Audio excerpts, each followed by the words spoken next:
Italy news now, and, well, the papal conclave is about to be underway, Andy, with the cardinals in the Vatican about to play the official game of rope-a-pope to try and pluck themselves a new pontiff.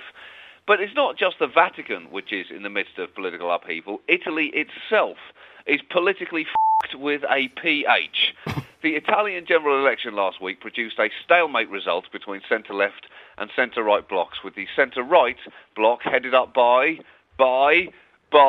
yes, you've guessed it, the star of the Horn identity, Silvio Berlusconi.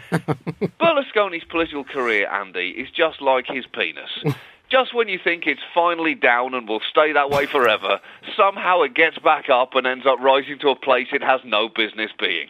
It must be artificially stimulated. It cannot be natural anymore. Global markets reacted very badly to the news of uncertainty in Italy as it emerged that there is almost no fathomable way that they are going to be able to form a coalition government. France and Germany urged continued reform, while Spain described the result as a jump to nowhere.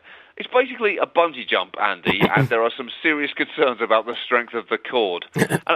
I think it was the Spanish foreign minister who described Italy's election as a jump to nowhere with positive consequences for nobody. And, wow, that is a lot of negativity in one sentence from a foreign minister, Andy. Tell us what you really think, Signor Scowls-a-lot.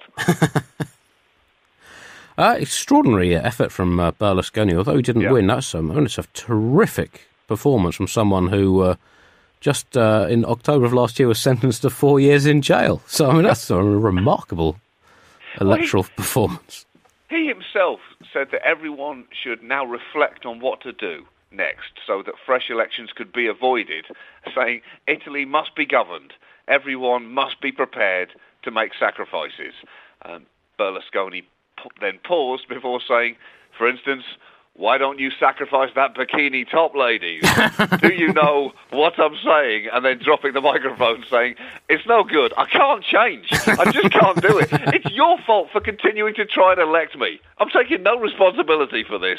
The main issue emerging from the Italian election was the performance of the five-star movement led by comedian and satirist Beppe Grillo, whose party had become the biggest in the Italian parliament just 3 years after they were founded. Now, it's called the Five-Star Movement, John. Truly, this man is a genuine comedian. He's clearly obsessed with reviews. You know, it's one thing putting him on your poster, another thing creating a whole political party to flash them about.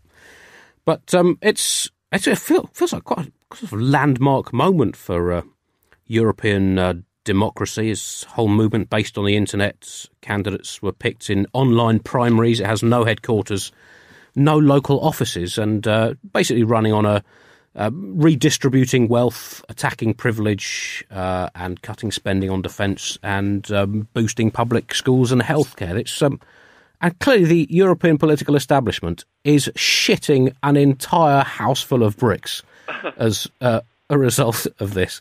Grillo capitalised on public despair about recession and unemployment and poverty. That's sort of a common theme across the democratic world, a kind of dissatisfaction with conventional politics, with the outdated customs, parties and structures of the past, and the sense that mainstream political parties are doing little more than urinating on each other's deck chairs as the Titanic goes down. And you have to ask, you know, this kind of more egalitarian type of democracy with the youth fully involved based on direct participation, is this what we fought world wars for, John? Or, in Italy's case, is this what we fought world wars for and against? So people could do more than just waggle a pencil at a piece of paper every 5 years. No, it is not. As Mitt Romney so eloquently inferred in last year's US election, voters are essentially interfering little shites who seem intent on screwing things up for people whose tax returns prove they are inherently superior, and for the poor little markets who, as you said, John, are absolutely terrified by the instability that this has created. But it just feels like European democracy is about to burst into some kind of new form of flower. It might be a shit flower, but it will at least be a new flower.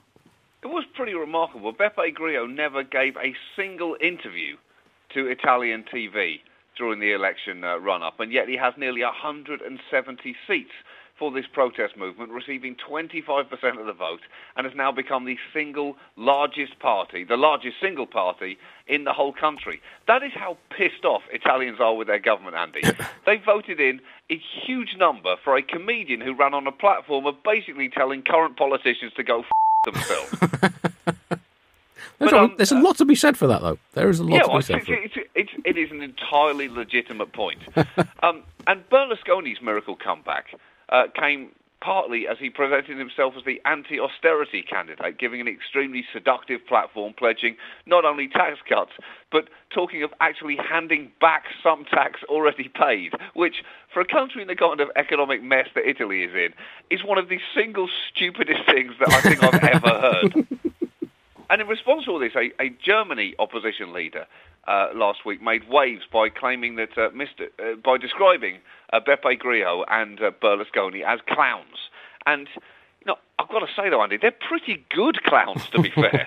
They're some pretty high-end clowns, and it's even more impressive that Berlusconi's still in the running, especially because in his latest legal snafu, he was sentenced to another year in jail this week over an illegal wiretap. He was accused of arranging from a police wiretap concerning a political rival to be leaked and published in a newspaper run by his brother. Classic Silvio, Andy. He's going to appeal, so he'll remain free in the meantime, but that is by no means the end of his legal sagas, because let's not forget that, as you mentioned, he was sentenced to 4 years recently. He's currently appealing against a different year-long jail sentence for tax fraud and faces a verdict in his sex trial in mid-March, where the allegations are that he, a 76-year-old, paid for sex with an underage prostitute. So you can really see where Beppe Grillo was coming from with his just all of you go f*** yourselves argument.